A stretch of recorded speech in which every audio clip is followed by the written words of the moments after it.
And so it's my pleasure to introduce Dr. Gail Williams. She is an MD, a developmental behavioral pediatrician, a board certified developmental behavioral pediatrician at the Child Development Center at the University of Louisville. Dr. Williams participates in excuse I got Invisalign and I'm having a hard time working my mouth. A multidisciplinary diagnostic evaluation of children with a variety of developmental disabilities, including autism spectrum disorder, ADHD, intellectual and learning disabilities, and behavior problems. Dr. Williams also provides medical consultation and medication management to children with ASD and ADHD. She's a member of the Kentucky Advisory Council on Autism and chairs the Alliance for Pediatric Behavioral Mental Health in Kentucky. She's the director of the fellowship program in developmental behavioral pediatrics at the UL School of Medicine and is currently, oh, but got cut off, a professor in pediatrics.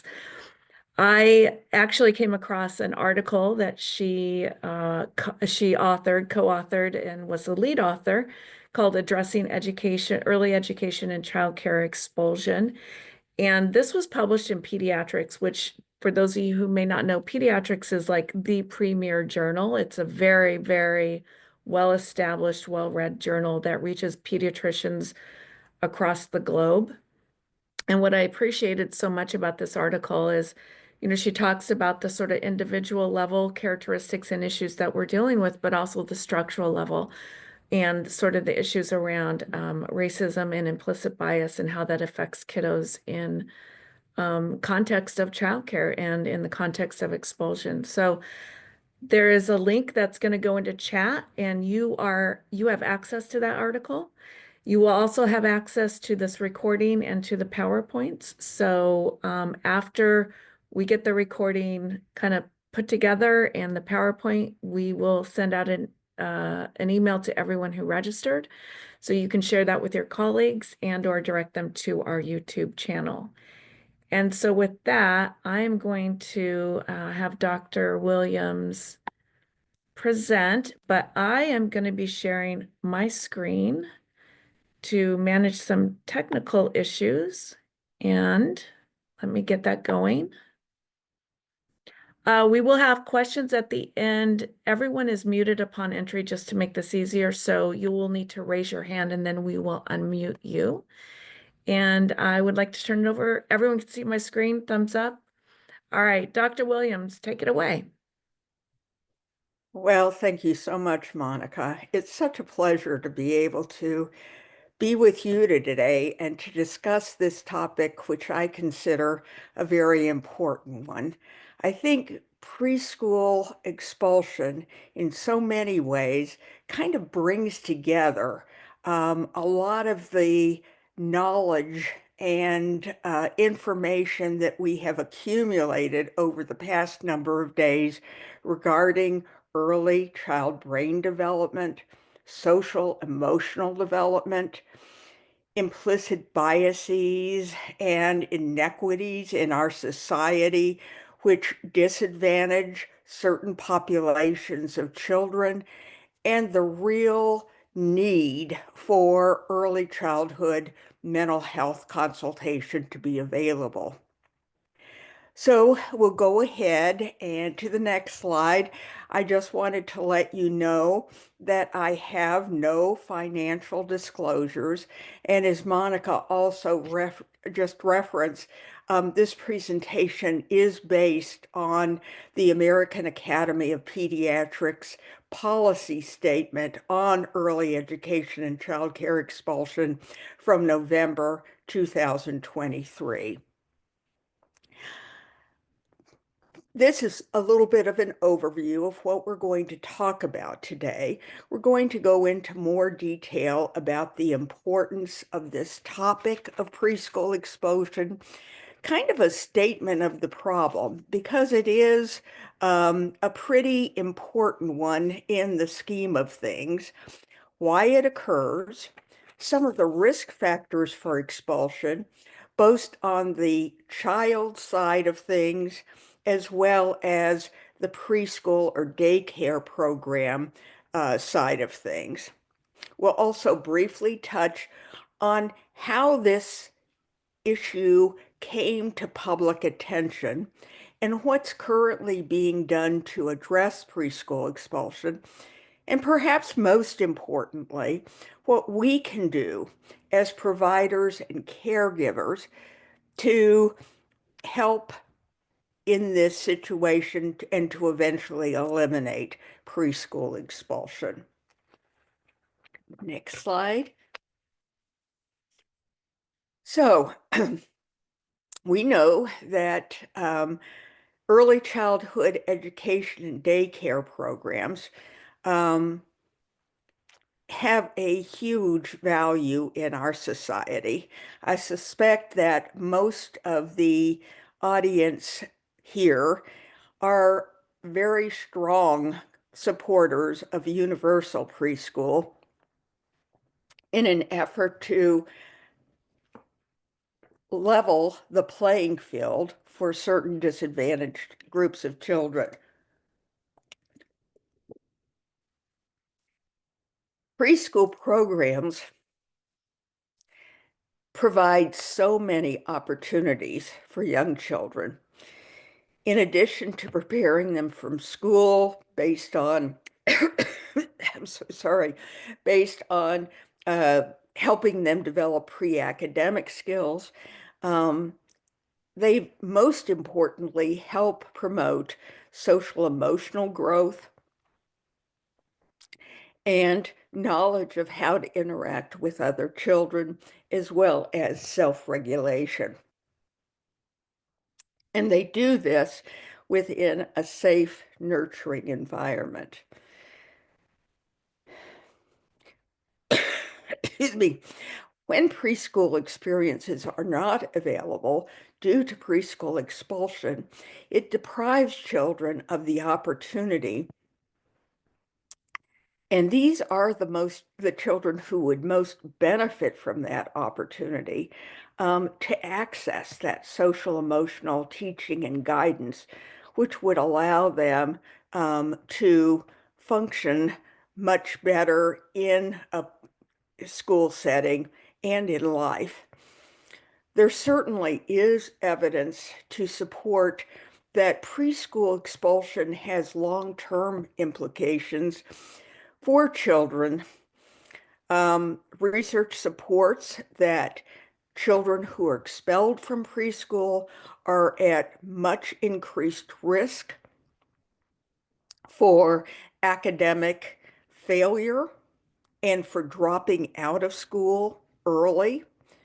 There is also a correlation between preschool expulsion and incarceration later in life. So it is kind of a big deal to address this topic, and it really needs our attention. Next slide. We also know that many adult psychological problems first manifest in early childhood. And I think we all talk about this to some extent when we're working with families on temperament differences that manifest right in infancy, and those differences may need to be addressed or the environment adjusted to make life easier for both children and their parents. But I've been kind of amazed as I've gone through my career in how many children in early childhood, 2, 3-year-olds, and so on, present with anxiety and the beginnings of other psychological problems.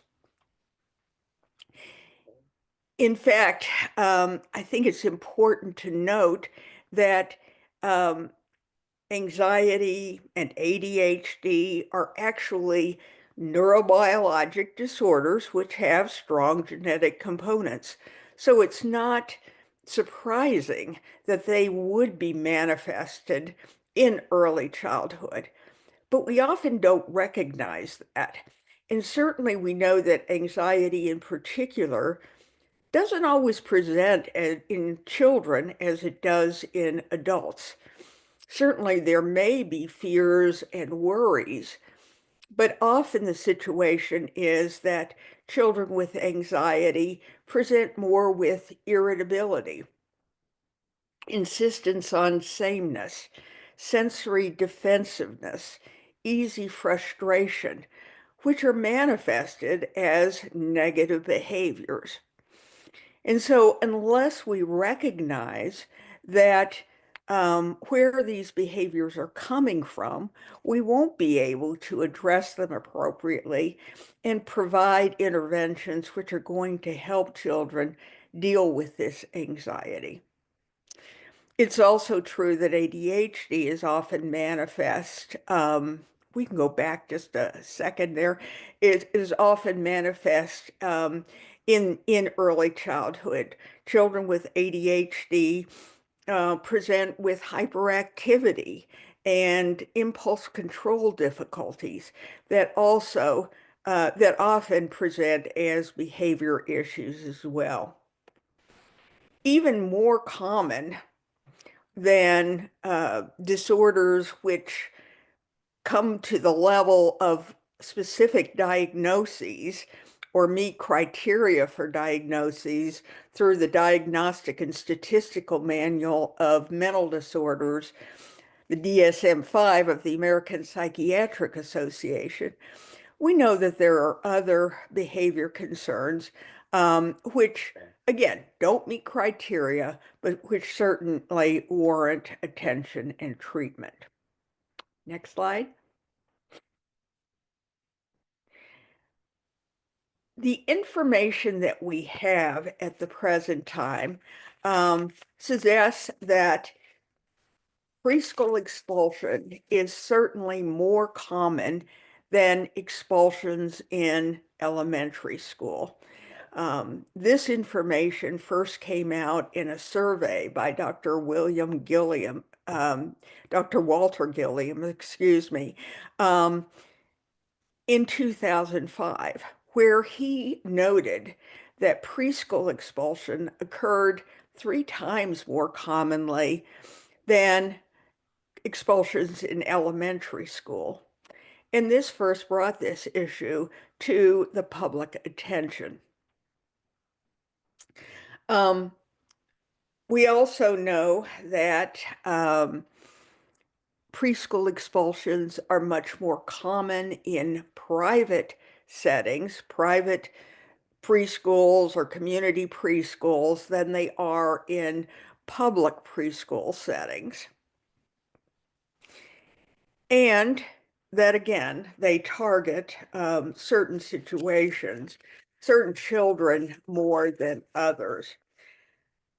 There was a study that came out of the Children's Welfare League that showed that preschool expulsion in reached a rate of about 6.7 per thousand, whereas K through 12 expulsions were more in the range of 2.1 per thousand. That's a really significant difference. And again, it's kind of amazing in some extent, to some extent, that it is so prevalent, and 250 children per day nationwide are likely expelled from preschool. And again, this takes away their opportunity for learning the skills that they are most in need of. Okay? So these are a little bit more about the statistics. Again, a 2014 survey suggested that preschool expulsion rates were in the range of 12 per thousand, and a 2016 national survey indicated, again, that number of about 250 children per day being involuntarily removed from preschool programs. Next slide.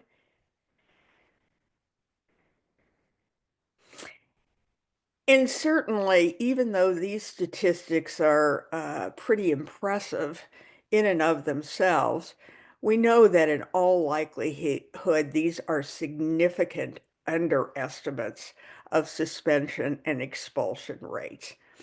For one thing, until very recently, records tracking expulsion, even in public settings, were inaccurate or incomplete at best. And most private preschool programs are not required to keep data on expulsions, and so that information is not available.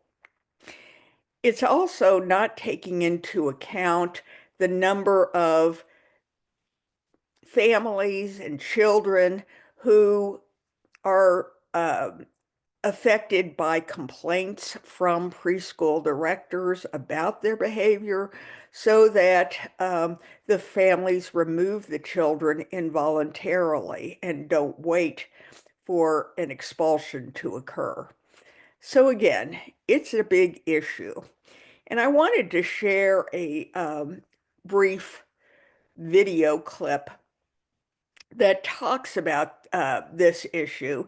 This is from a few months ago, and it comes from NBC Chicago, and it talks about the fact that we're still seeing lots and lots of evidence of children being suspended and expelled. And even though there is significantly more attention being directed to this, We know that finding high quality by no means is it a situation that is resolving. Go ahead.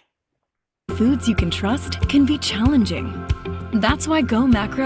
Do you like number 1, number 2, or number 3? Reading time at Grace Neighborhood Nursery School in Uptown is an essential part of the day. And we've always had a very developmental, play-based approach to what we do. The preschool ran by Barb Murphy is part of the solution in turning the page on preschool expulsion and suspension rates that have educators sounding the alarm. I have been working on this study for a couple of years. At a community briefing Thursday hosted by St. David's Center, Dr. Tim Zhang with the Institute for Early Education Leadership and Innovation in Boston presented his research.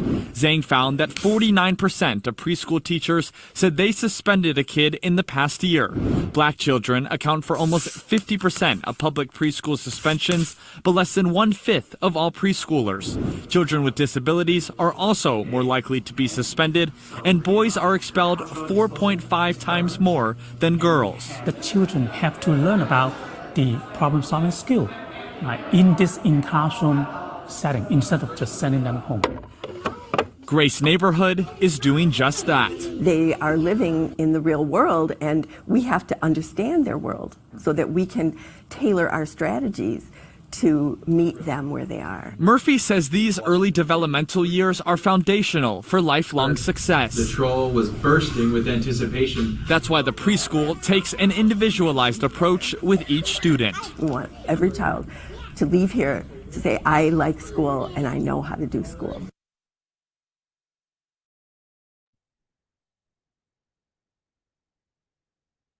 Okay, and I think that is kind of a prelude to some of the things that we're going to continue to talk about with regard to preschool expulsion. But let's address why it occurs. The behaviors which often trigger suspension or expulsion are serious ones. And certainly in many instances, they include tantrums, disruptive behavior, self-injurious behavior, biting, hitting, disrupting the preschool routine, and so on. And they do need to be addressed. Certainly preschool directors are concerned about the safety of other children in the area, in the preschool setting as well, and need to assure their safety. But I do think it's important to recognize and for teachers to recognize that these behaviors don't occur within a vacuum. And there are often underlying psychological, developmental, or toxic exposures which account for these behaviors and which we can do something to address. So that connection is pretty essential in developing appropriate remediation strategies for youngsters. I think the next slide, I think we're all familiar with the ACEs, which are adverse childhood experiences, and their impact long term on physical and mental health. However, short term, they also impact day-to-day behaviors of children. So these children who have been exposed to trauma or violence or parental mental health difficulties, or such things as food insecurity or safety issues, they are all at risk for having behavioral manifestations of these exposures. And so again, we really need to address these issues. And I think this is where our knowledge of early child brain development also comes into play. We know that neural connections are made on the basis of relationships and experiences, and that the presence of one nurturing, strong adult relationship in a child's life can often help that child build resilience and decrease their vulnerability to long-term difficulties. So there is something that we can do about this and to make a difference in children's life if we come from the perspective of why these behaviors are occurring and how we can help children show better behaviors and make it easier for them to do that. It brings us to the topic, let's go back one more. It brings us to the topic of implicit bias. And, I think we all have our own implicit biases, whether we recognize them or not. But again, it was Dr. Walter Gilliam who first brought this to the attention of the public as a factor which plays a role in preschool expulsion. And really, implicit bias are those unconscious biases which result in teachers having or caregivers having a more negative reaction and perception to certain childhood populations than they might to others, just based on certain factors that we're going to talk about here. So Dr. Gilliam paid attention or came up with the 3 Bs, which may play a role in implicit bias in preschool settings. And 3 Bs were black, boy, and big. So teachers who had children that they perceived as perhaps in a more negative fashion often were more likely to suspend or expel those children than they might be for another population of children presenting with very similar behavior concerns. And as the video pointed to, there are certain risk factors of children, for children, that need to be taken into account so that we adjust our implicit biases in order to not make hasty judgments on behaviors. Next slide. So, who are the children most at risk for expulsion? And one population that I think, and we talked about race being, and we're going to talk about that a little bit more here down the road, but another population of children who are at significantly greater risk for expulsion are children with developmental disabilities. Many times, these disabilities or developmental disabilities are not diagnosed in a timely fashion. And yet, the child who is experiencing these disorders certainly often present with behavior concerns that might put them at risk for expulsion. For instance, children with autism spectrum disorders, because of their social communication difficulties and insistence on sameness and sensory concerns, often present with meltdowns or aggression or self-injurious behavior. And unless these are recognized as a part of their autism, again, it's unlikely that their behaviors will be addressed in an appropriate fashion. The same goes for children with ADHD. As we talked about, those kids often have impulse control difficulties and high activity level that makes it difficult for them to self-regulate in a preschool setting. Also, children with developmental delay and speech language disorders often aren't able to express themselves effectively and resort to acting out behaviors. We've already addressed the children who have experienced ACEs and trauma as being an at-risk group, as well as children with a number of emerging psychological disorders, as we discussed, including anxiety, depression, etc. Slide.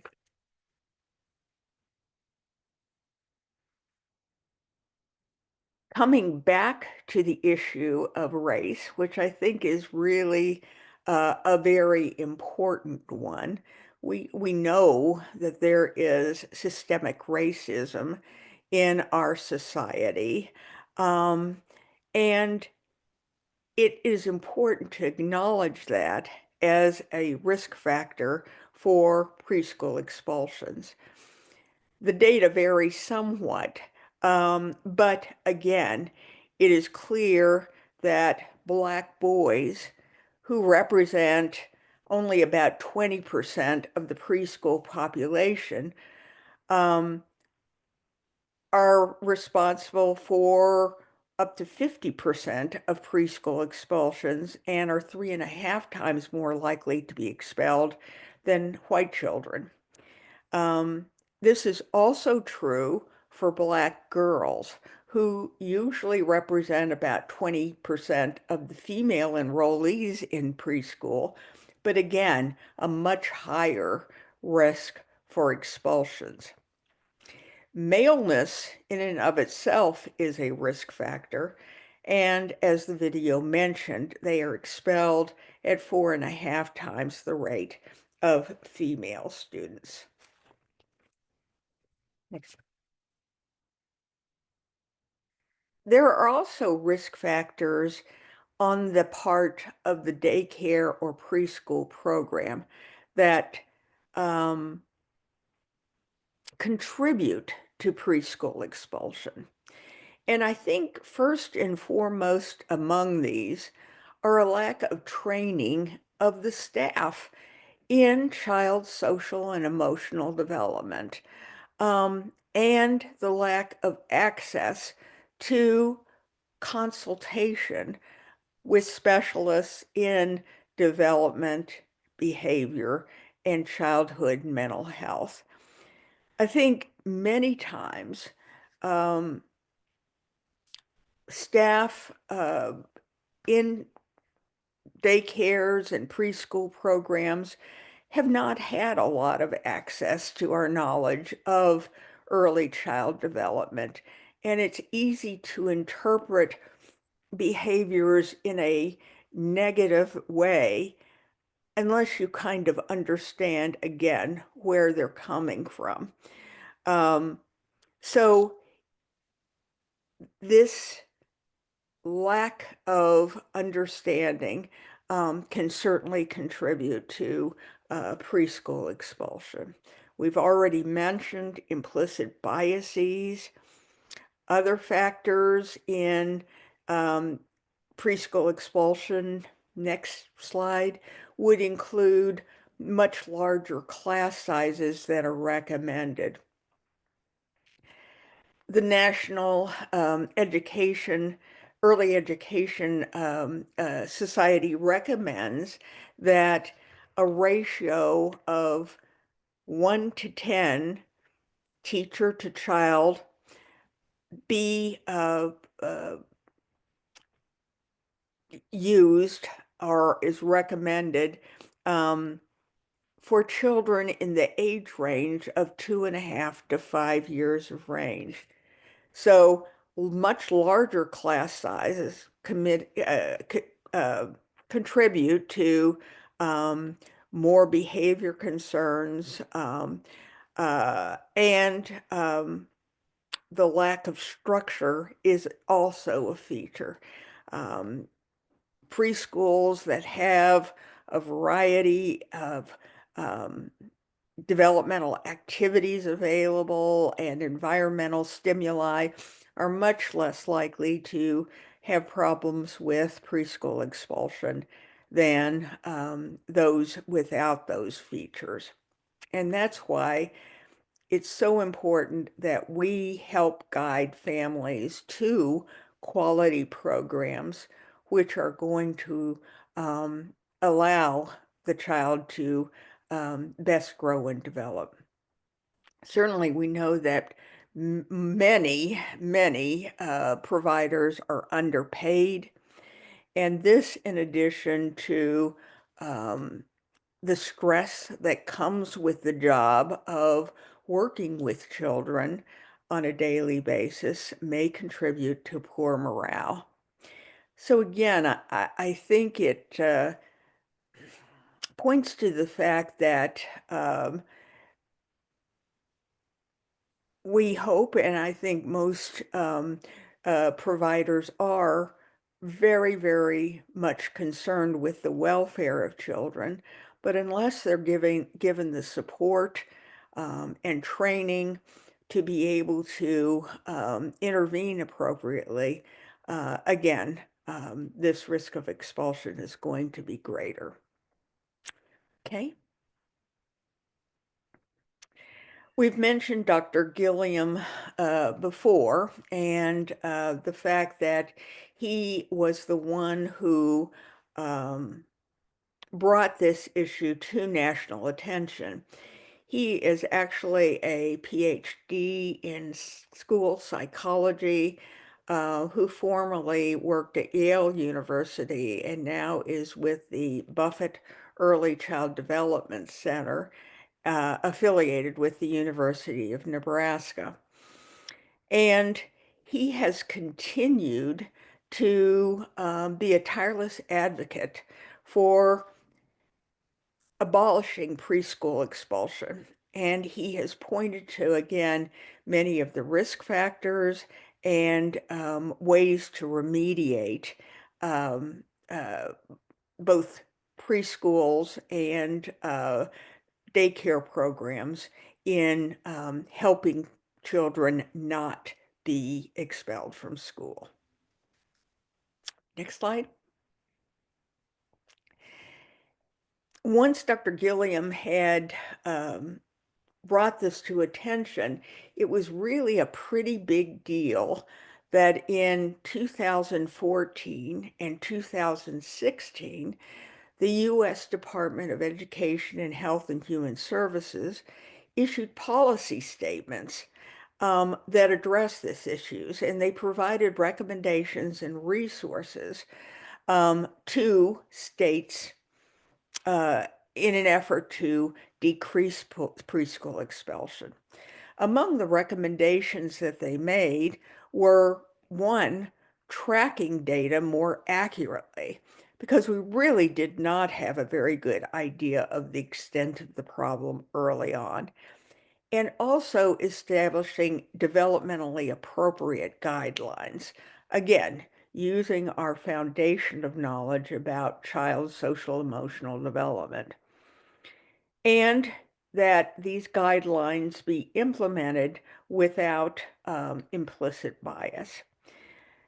As we've talked about too, they suggested investing in teacher training and providing access to early childhood mental health specialists.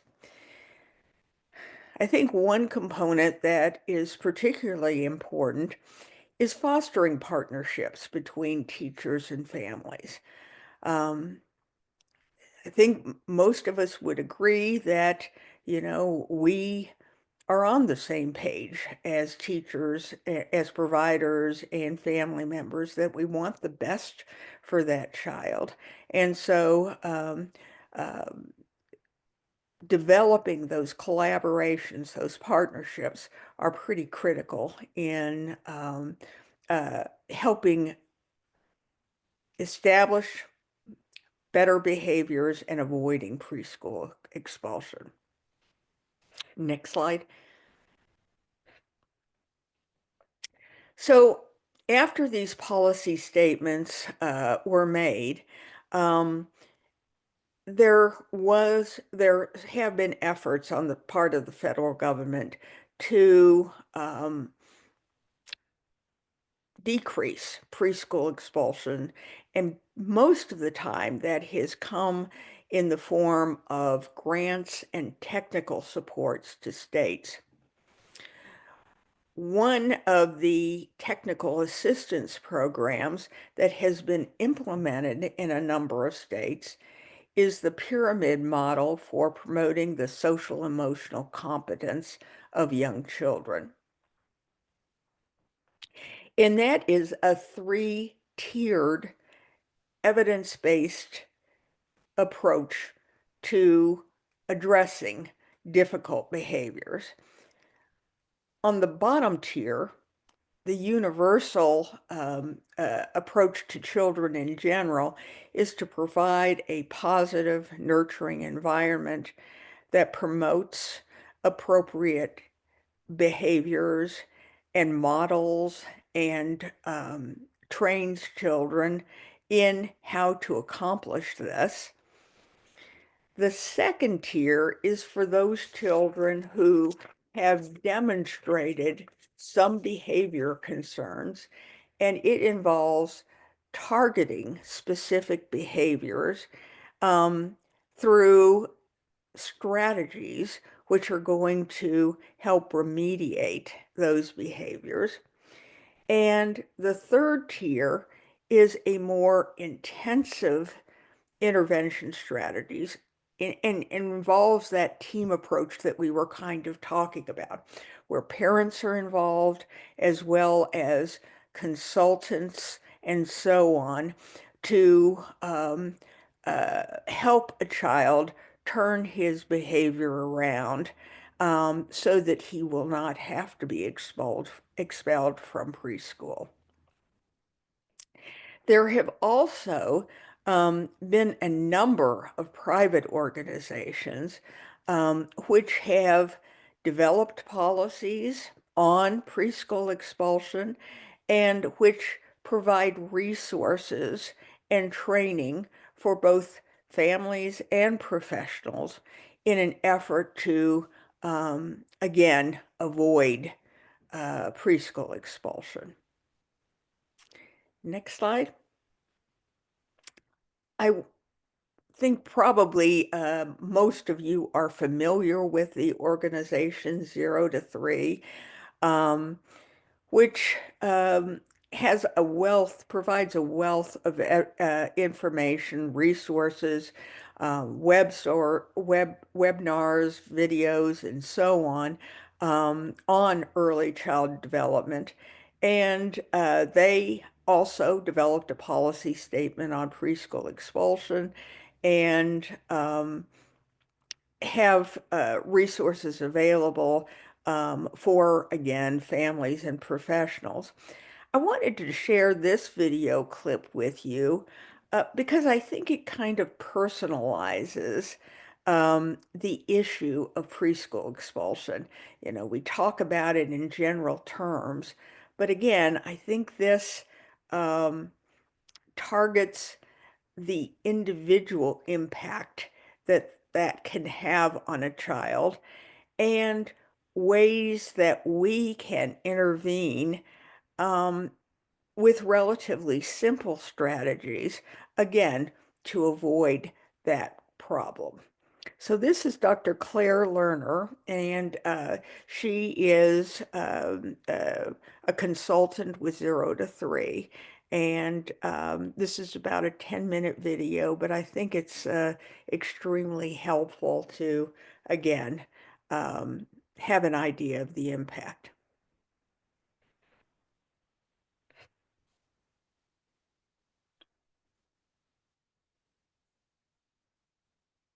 My job today is to guide us in tuning into the perspective and experience of the child who is expelled. In this case, it's Charlie. So this is take 1, Charlie and Miss Tina. Hi everyone, my name is Charlie. I just turned 3 and I am on my way to preschool. My mommy is really stressed out. We had a crazy morning. There is so much to do and my daddy leaves for work super early, so my mommy has to do it all by herself.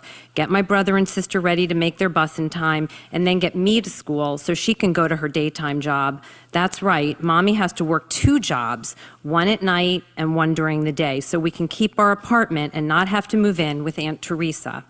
Our car ride is super tense. Mommy wasn't happy with me because I dilly-dallied.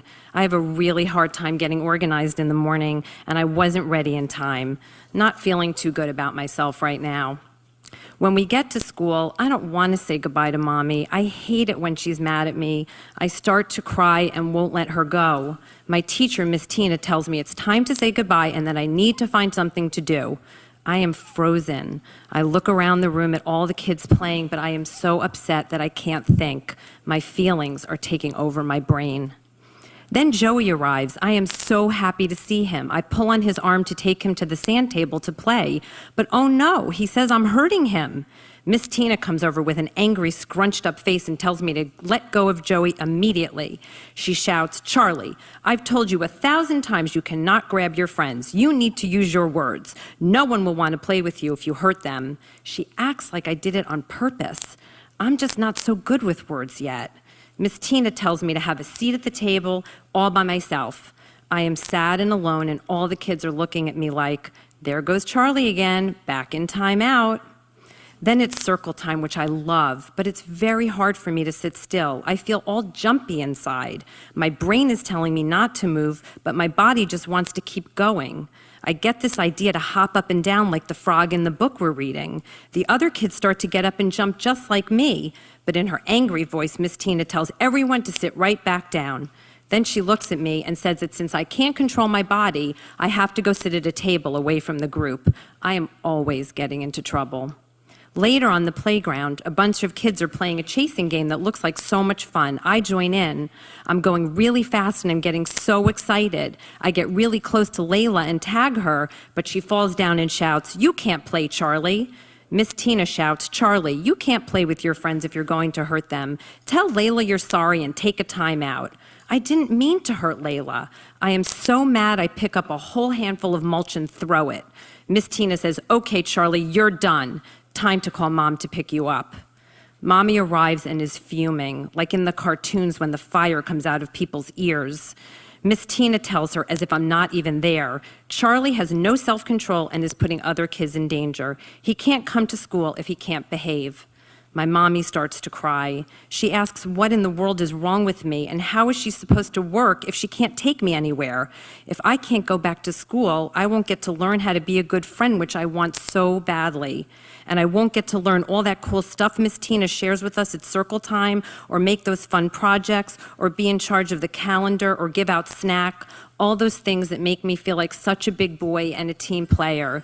Now I feel even more out of control inside, not less.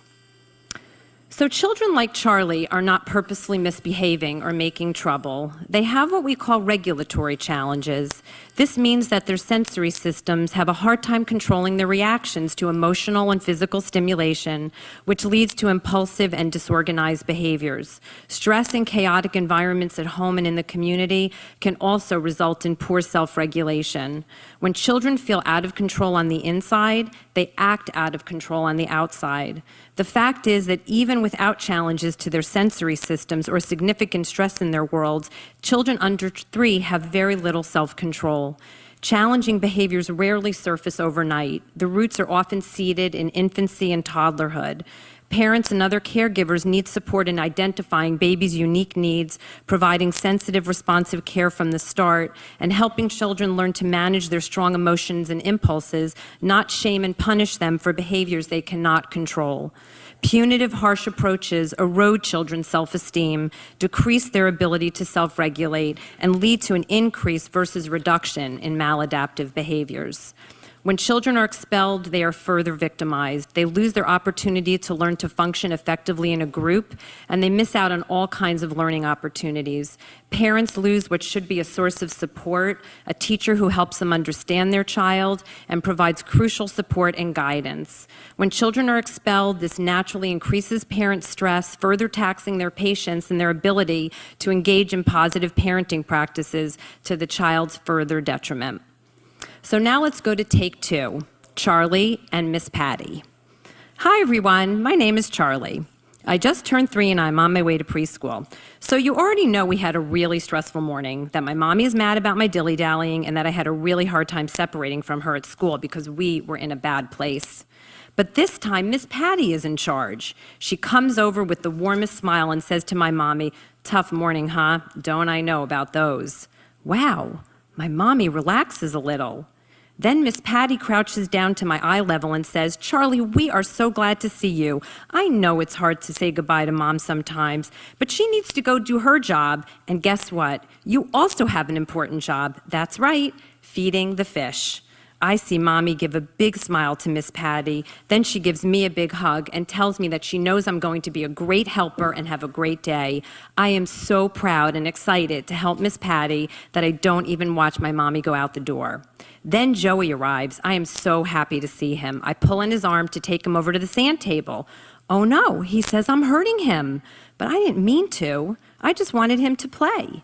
Miss Patty comes over and gently puts her hand on mine and says, "Are you trying to get Joey's attention, Charlie?" "Exactly, Miss P, spot on." Then she explains, "Grabbing someone hurts, and I know you don't want to hurt Joey. So let's find another way to let him know what you're thinking, like using your words. Can you tell Joey what you want to do with him?" And with her help, I do. Then Joey and I have so much fun building a sand cave for our animals. Next, it's circle time. Miss Patty knows how hard it is for me to sit still, so she gives me a squishy ball to squeeze so I can move my body without disturbing the group. Miss Patty really gets me.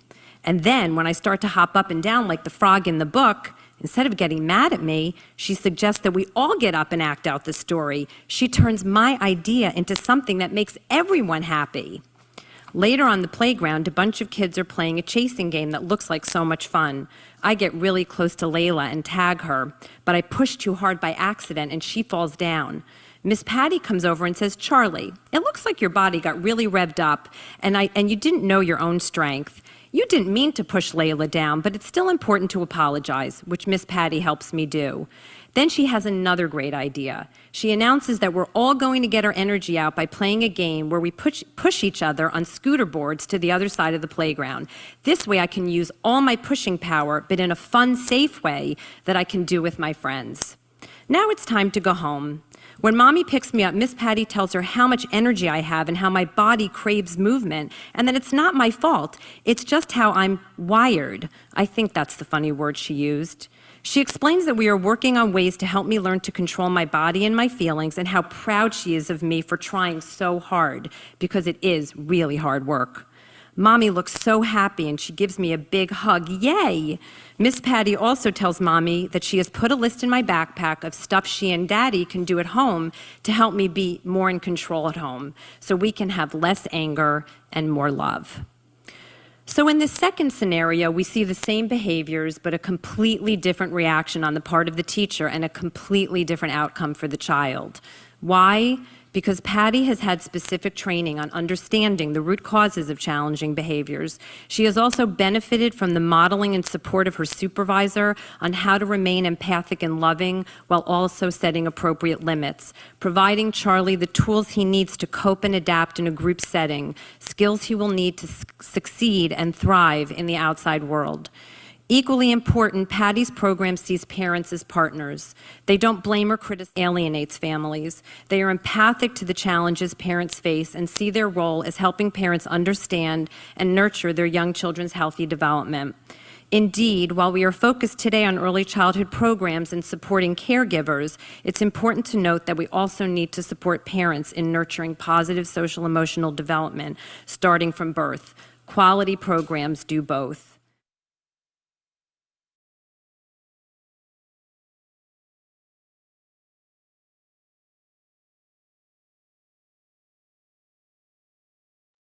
Okay. I really like that video. And again, I think it um, just emphasizes how important caregiver interactions with kids can be and make all the difference as to outcomes. So, um, getting to our roles as providers and caregivers, um, what can we do to help avoid preschool expulsion? And I think, again, it's really important for us to share and partner with parents and to build their knowledge about early child brain development. I think that the message that experiences and relationships shape neural connections is really a powerful one. Um, Not that we should ever blame parents for developmental problems or behavioral issues. My belief is that each child has his or her innate potential, and that our job is to help that child reach their optimal potential. But I do think it's empowering for parents to know there is something that we can do. And we can establish um, the environment, the relationships which are going to help children be the very best that they can be. We've already talked about identifying temperament differences and focusing on positive parenting strategies. You know, I think so often with children who present with behavior challenges, it's really easy to get into a cycle of negativity. Don't do that.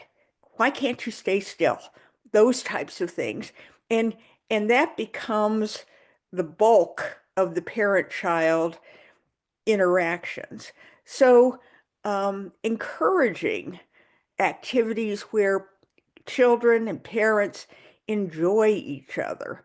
Reading together is probably the greatest um, uh, role for the greatest event for children and parents to share together. It not only um, builds that social emotional bond, but it also helps with language and love of reading. playing together. Again, I think in many instances, parents see their role as more supervisory. And, being able to get down on each other's level and play together can make a huge difference in reestablishing some of those uh, reestablishing some of those more enjoyable situations. Next slide.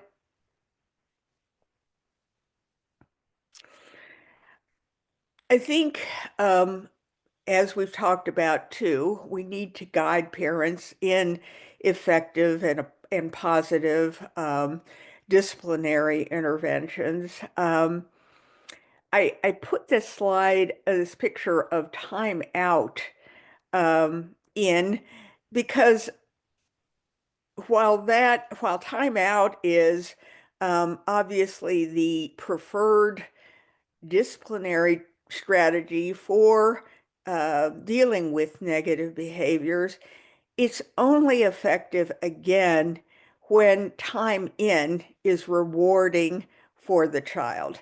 So if parents haven't established those positive, enjoyable outings with their child and so on, it's unlikely that timeout will be as effective as it could otherwise be. I think we also need to help parents find quality preschool and daycare settings, and that involves issues not only such as safety, but again, looking at staff training, looking at the developmental emphasis of the preschool places on learning. In addition to smaller class sizes and so on. My advice to parents, no matter what the intervention, has always been observe in those settings. You know your child better than anybody else does, and you need to feel comfortable that it is a good fit for your child. So, talking with the teachers and the director, observing in the preschool setting and or daycare setting is kind of essential to finding the right fit for your child. Next slide.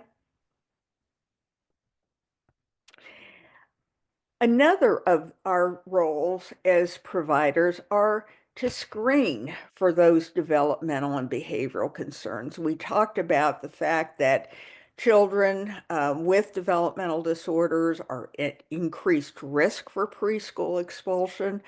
I'll speak from the perspective of a pediatrician, in that the American Academy of Pediatrics recommends a combination of both surveillance and screening to identify at-risk children. So what does that entail? Surveillance is present at all well child and sick child visits. It involves observation of the child and the parent-child interaction, and perhaps asking a question or two about the child's whether there are any concerns about the child's behavior or development. But in addition to surveillance, specific screens are also important. And the American Academy of Pediatrics has recommended both general developmental screening be done as well as autism-specific screening. The general developmental screening is recommended at 9, 18, and 30 months of age. One of the most widely used tools for that is the Ages and Stages questionnaire, which has specific checklists of development at different ages and can be very helpful to both parents and providers in identifying those at-risk children. The autism-specific screens are recommended at 18 and 24 months. And I know you can't see it, but that is a picture of the modified checklist for autism in toddlers. Again, probably the most widely used screening test for autism. And this is a good starting point. Screens are never, obviously, they're geared toward helping us pick up as many children as we can who may be at risk. But they should also always be done in the context of asking additional questions if there is concern noted on the screening test, and to follow up with this. Obviously, our goal is to identify these children and to refer them for appropriate resources in a timely fashion. Next slide.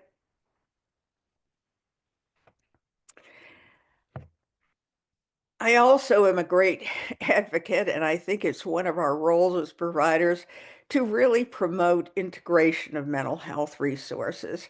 And I've got in primary care, but I think it needs to be integrated into school and community settings as well. I think it has so many advantages in that it allows ready access, the soft handoff that we hear about if a child is identified during a well child check as having concerns behaviorally or emotionally, you can easily refer to your colleague down the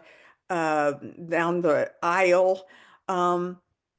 It also reduces stigma concerned with mental health difficulties when it's done within the context of a school or primary care setting. We've also talked about, again, the need for screening for those toxic stressors and to address concerns of families that may not necessarily involve mental health, but other stressors, such as food insecurity, again, safety within the home,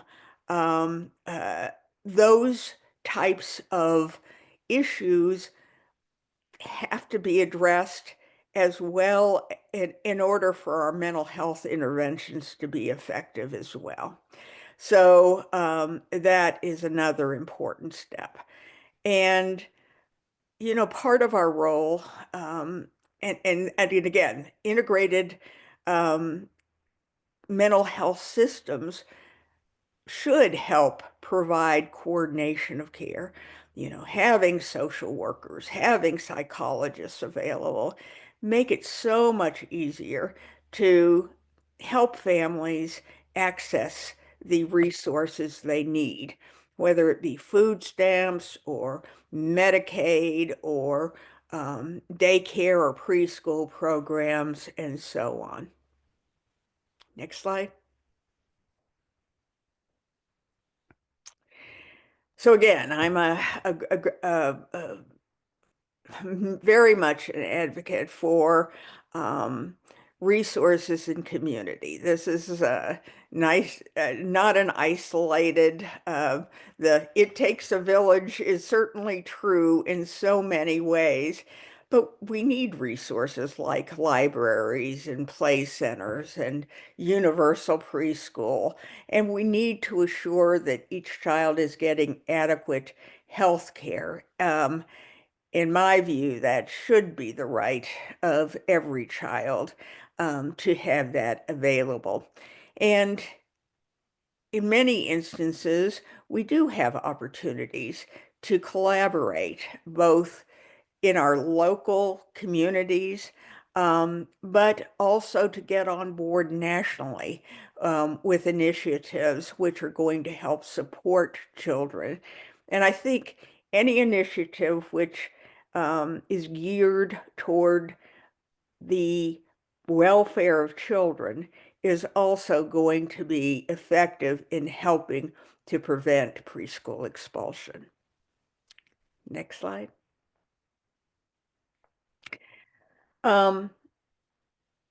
Another role, and we've alluded to this before, is that anything I think we can do as providers to build awareness of racial inequities and systemic racism, and to help control implicit biases are going to be to the benefit of children. And to point families in the direction of community and national resources in early childhood mental health. And I know that so many of you in the audience are involved in that effort, and certainly are to be applauded for those efforts. Next slide.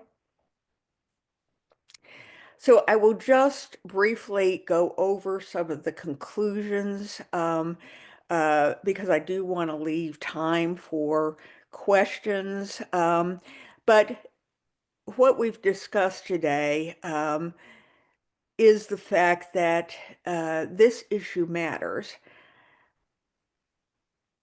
not only because of its long-term impact on affected children, but also its reflection of societal inequities that we really need to address.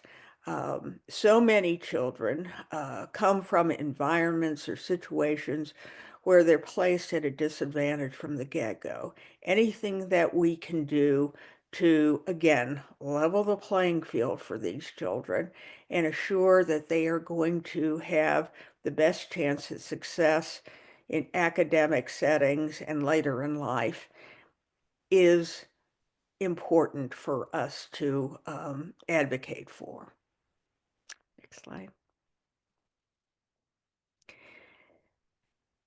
We also talked about the fact that Dr. Gilliam's publications and many of the policy statements from organizations such as the U.S. Department of Education, Health, and Human Services have been very helpful, but we're very far away from the resolution of this problem, and need to increase our efforts to make this an extremely rare event and eliminate it completely. Next slide. We also talked about some of the solutions. Again, I think it is absolutely critical that teachers get training, get practice in how to address child behavior concerns, that they have access to supports such as childhood mental health consultation. A teacher in isolation is markedly at risk for burnout and for frustration with their jobs. When they have supportive environments, the appropriate training, adequate pay, those factors really make a difference in assuring quality preschool settings. Next slide. We as providers obviously need to partner with families. We need to share our knowledge. We need to model positive behaviors. We need to, as partners, come up with solutions that are going to help that child and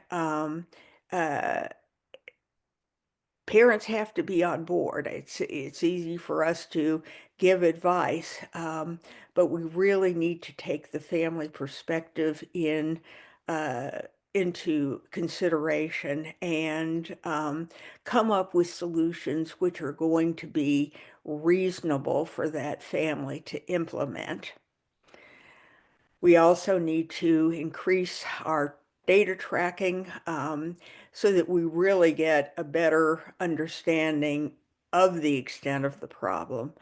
And again, to recognize that each of us has our own implicit bias and that we need to take that into account in our dealings with not only children, but uh, individuals as a whole.